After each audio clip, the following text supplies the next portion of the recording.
Hello friends, कैसे हैं आप सब लोग। आई होप आप सब हेल्दी एंड वेल्दी होंगे। So today I will talk about emergency fund and how to make it. Emergency fund होता क्या है। So have you ever thought कि आज आप जिस शानो शौकत से जी रहे हैं, अगर आज आपकी जॉब चली जाए या फिर आपका जो बिजनेस है उस पर कहीं से भी डेंट लग जाए, जस्ट लाइक कोरोना टाइप का, तो उसी ढंग से आप जी पाएंगे। आपके बच्चे की फी या होम लोन की ईएमआई या फिर कार लोन की ईएमआई या फिर क्रेडिट कार्ड या फिर फूड एक्सपेंसेस या फिर इलेक्ट्रिसिटी बिल आसानी से पे हो जाएगा। अगर जवाब हाँ है तो कितने महीने। अगर जवाब 6 महीने 8 महीने है तो बहुत सही है। अगर जवाब नहीं है कि हमने कोई इमरजेंसी फंड अभी तक अरेंज नहीं किया है तो आपको इमरजेंसी फंड की सख्त जरूरत है। आपकी फाइनेंशियल हेल्थ बहुत ही खराब है। इमरजेंसी फंड क्या होता है।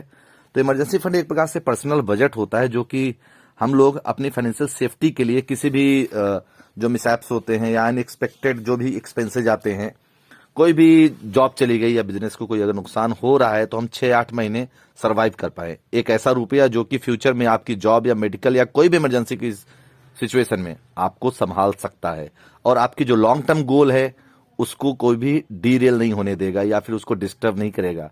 लॉन्ग टर्म में आपको वेल्दी बनना है तो वो वेल्दी बनेंगे ही बनेंगे। मैं एक आपको कहानी बताना चाह रहा हूं।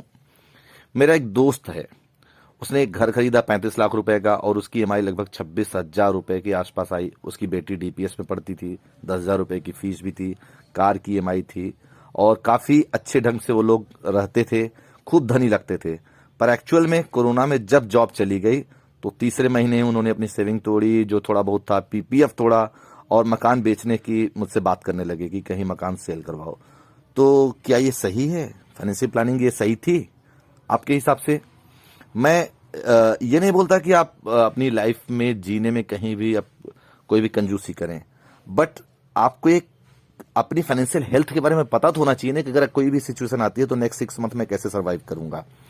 सो how big should the fund be, means आपका पैसा कितना बड़ा होना चाहिए जो आपको इमरजेंसी फंड में रखना है। सो आप एक एग्जाम्पल के रूप में ले सकते हैं कि आपकी ईएमआई, घर के खर्चे और आपके जो भी एक्सपेंसेस हैं एक महीने का, आप उसको नोट डाउन करें, उसको मल्टीप्लाइड बाय 6 या 8 मंथ का या 12 महीने का बजट बना लें कि 12 महीने में जैसे मेरे मंथ की खर्च 40,000 है तो 12 महीने में मेरा खर्च होता है 4,80,000 और 6 मंथ का है अप्रॉक्स 2.5 लैक्स। तो अगर जॉब मिलने में टाइम लग भी जाए तो कोई इशू नहीं होगा। तो अब इस पैसे को इन्वेस्ट कहाँ करना है? अगर 2 लाख 2.5 लाख हमें अरेंज करना है तो 2-2.5 लाख को हमें इन्वेस्ट कहाँ करना है, ऐसी कहाँ रखना है जहां आज आसानी से हम उसको लिक्विडेट कर पाए, मतलब आसानी से उसको कैश में बदल पाए। सो इसके लिए सबसे बेस्ट होता है कि आप लिक्विड म्यूचुअल फंड में या तो इन्वेस्ट करें या फिर एफडी, आरडी, स्मॉल टाइम के लिए कहीं भी आप अपना इसको इन्वेस्ट कर सकते हैं। अगर आप सेविंग अकाउंट की बात करेंगे तो वो मैं कभी रिकमेंड नहीं करूंगा क्योंकि सेविंग अकाउंट में आपको 3 से 4% का इंटरेस्ट मिलेगा और जो इन्फ्लेशन है वो 5 से 6% के रेट में बढ़ेगी। मीन्स इस साल जो आपने सामान 1 लाख रुपए का खरीद सकते हैं 1 लाख रुपए में, वो अगले साल 1,05,000 या 1,06,000 का हो जाएगा और आपका जो बैंक का ब्याज है वो 1 लाख का 1,03,000 हो जाएगा।